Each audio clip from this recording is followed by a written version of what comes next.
द्वितीयमण्डलं तृतीयः पाठः सुक्तिसौरभः। भाषाभ्यासः। प्रथमः प्रश्नः। माध्यमभाषया ससन्दर्भं स्पष्टीकुरुत।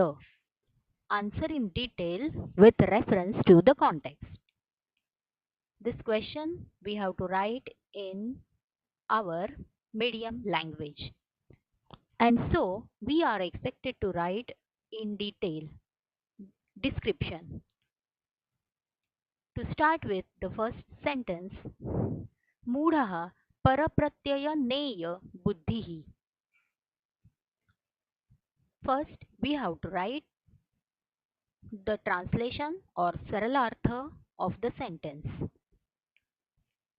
Mudha, the fool, agrees with the opinion of other people.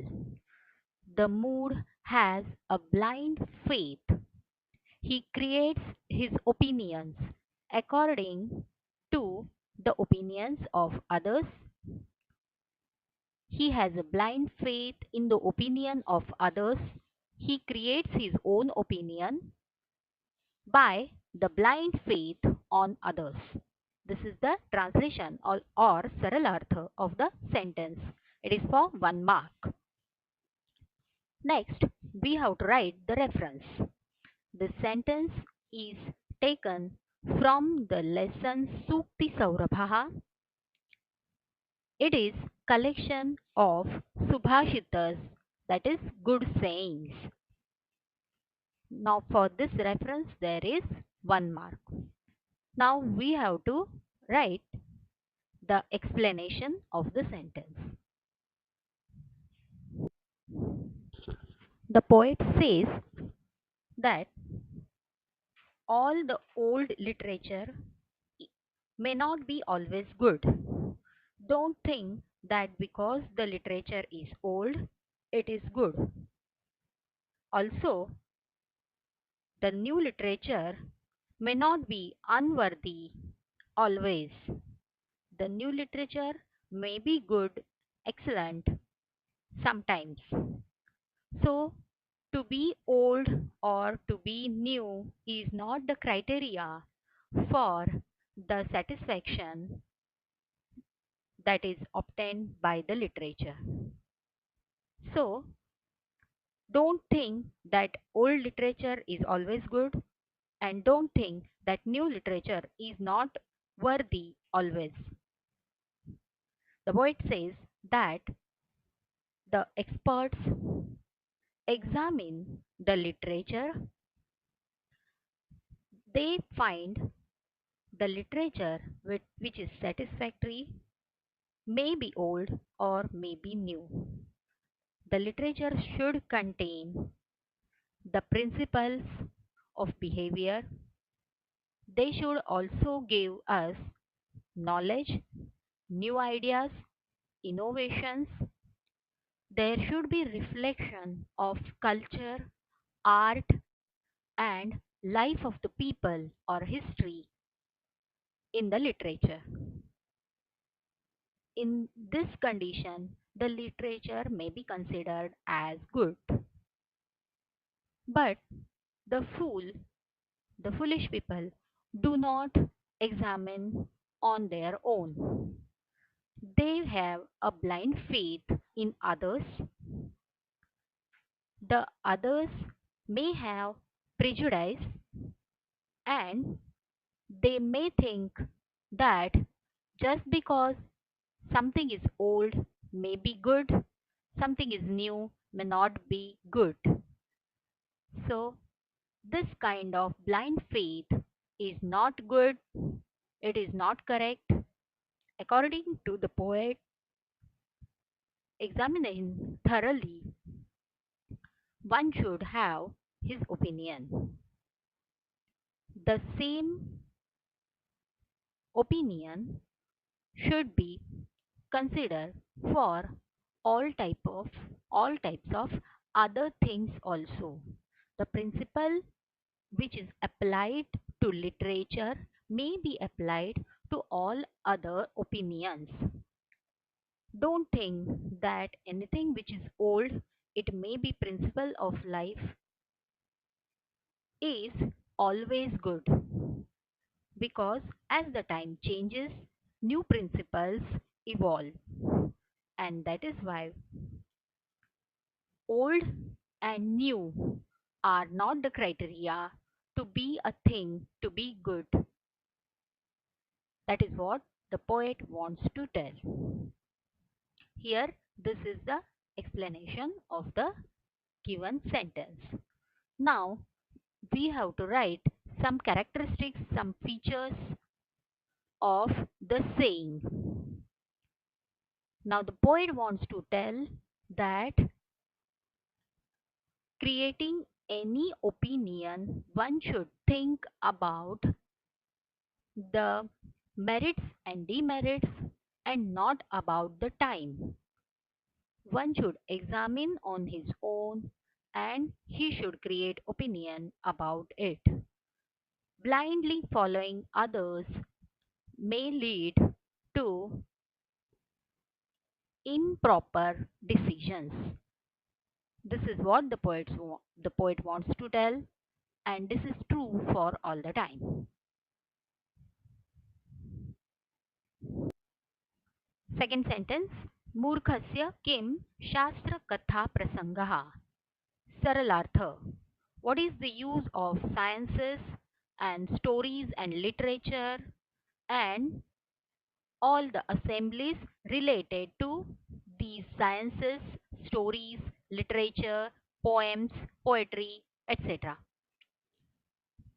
The meaning is there is no use of assemblies of science and literature to a fool.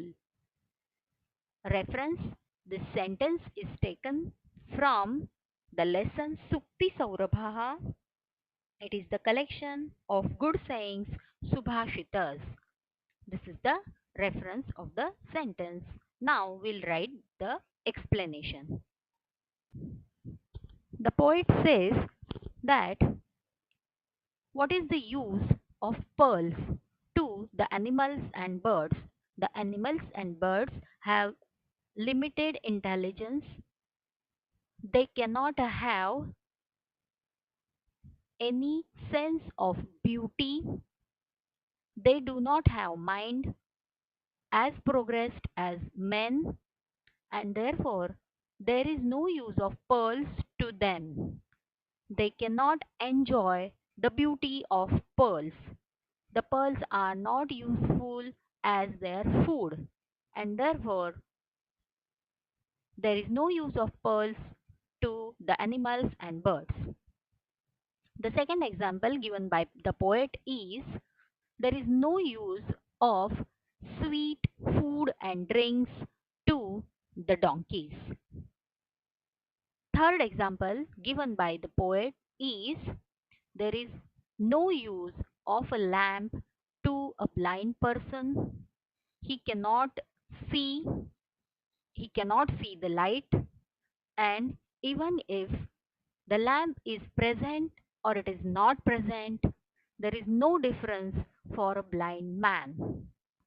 Fourth example given by the poet is that there is no use of a song to a deaf person. That is, even if a song is being played, he cannot listen to it, he cannot enjoy the sweetness, the melody in the song, and the song, even if play or if there is no song, there is no difference in the situation of a deaf man. So there is no use of a song to a deaf person.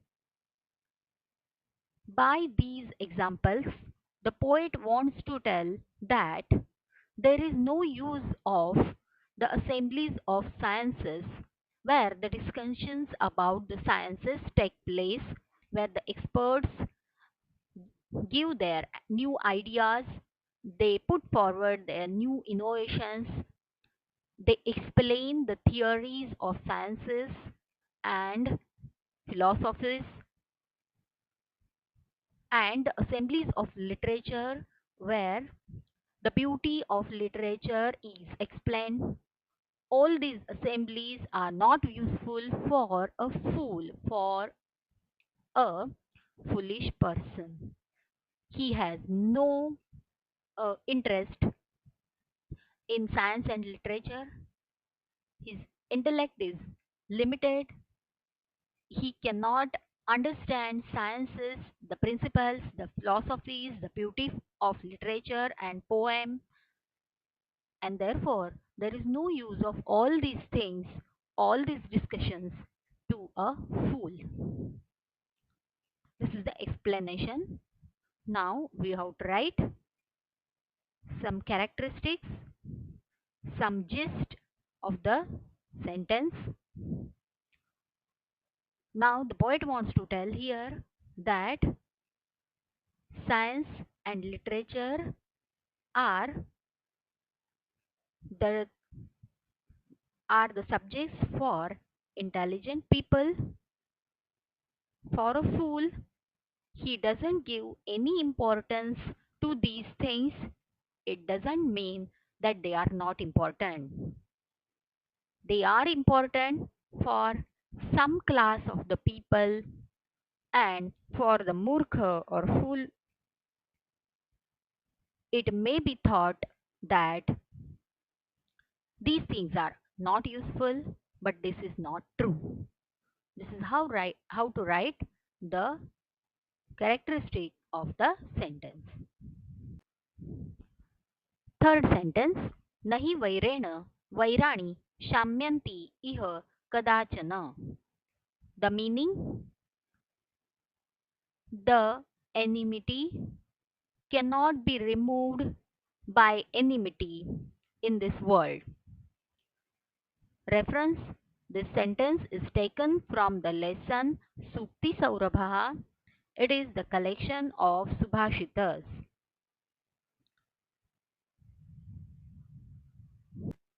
Explanation, the poet says that the enmity cannot be removed by enmity itself, because the feeling of enmity increases by the behavior of hatred.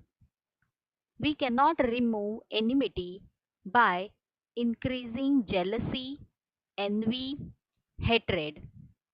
So we have to pacify the enmity by some other way. And that is told by the poet that it can be removed by a vaira. A vaira is absence of enmity, that is friendship.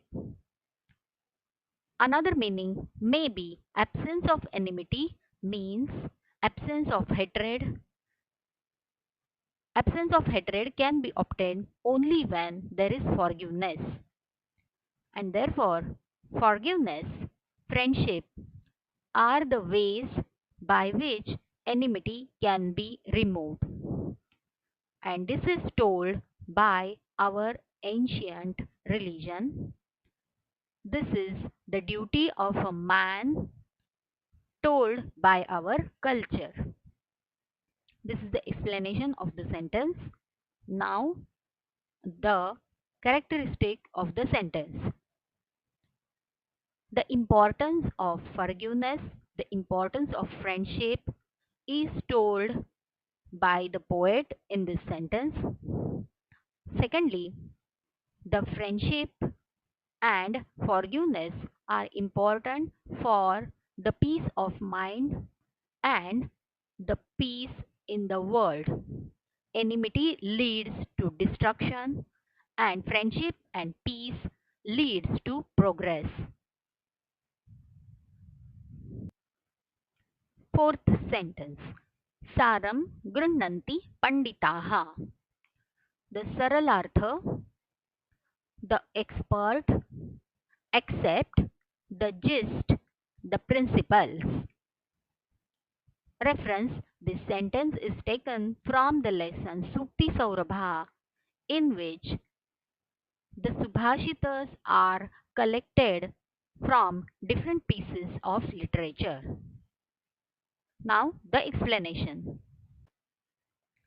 The poet observes that the bee wanders to find flowers, and the bee extracts the honey from the center of the flowers.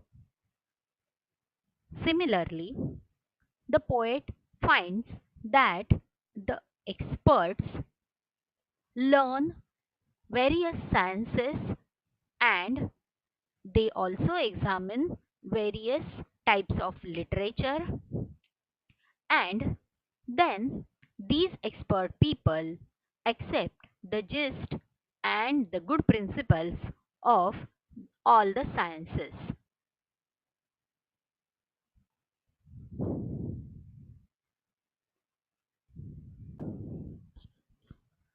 Humanity, love, compassion, to help each other, to protect the animals and birds and the environment are such principles which are told by all the sciences.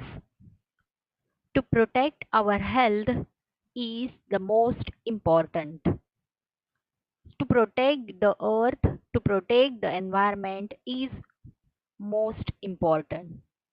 All these principles are accepted by the experts and they work according to the principles. Our behavior should be in accordance with the teaching of the sciences. It is for our benefit, it is for our well being and our welfare, and that is why the poet wants to tell that as the experts accept the gist, the principles, the theories of all the sciences, similarly, all the people should behave according to these principles. That is, we should follow these experts. Now, the characteristics of the sentence. There may be various sciences, various types of literature, various languages, various cultures in the world.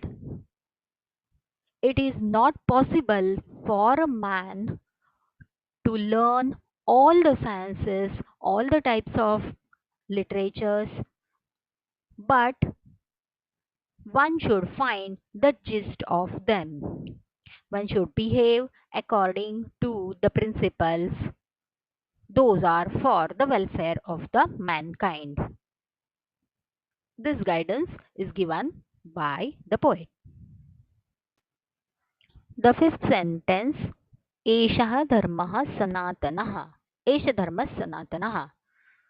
The meaning of the sentence that this is our ancient religion, the principle told by our ancient religion. This is the ancient principle. This is the ancient duty prescribed by our culture.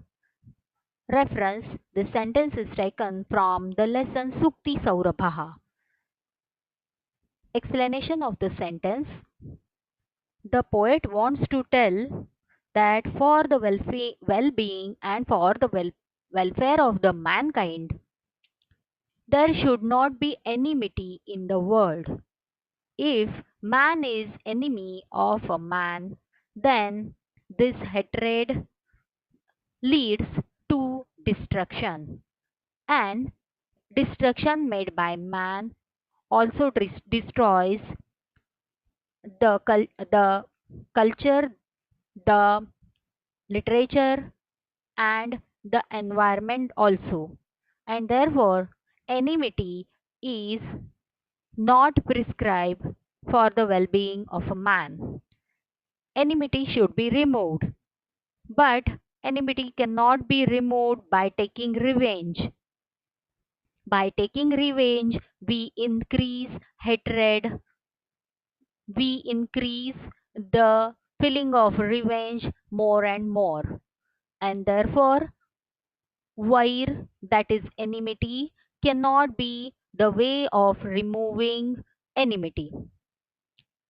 The poet says that avaira is the way to remove enmity. Now, what is avaira? Avaira means friendship. Avaira means love, feeling of brotherhood, feeling of friendship, and therefore this feeling may remove all the negative feelings like hatred, like enviness, like jealousy, and by removing all the negative feelings, we can win over the bad feelings like enmity, hatred, and all. So the poet says that because of forgiveness, because of love, because of compassion, we can remove the bad feelings like enmity. These good feelings are necessary for mankind to progress and to protect the environment. The poet says that this is told by our culture. Dharma has many meanings. Dharma means religion, dharma means duty, dharma means behavior, and so this is the principle told by our religion, told by our culture, told by the great men of our history, our nation, that there should be love and compassion everywhere. The characteristic of the sentence is that we have a culture that gives us the principle of world peace.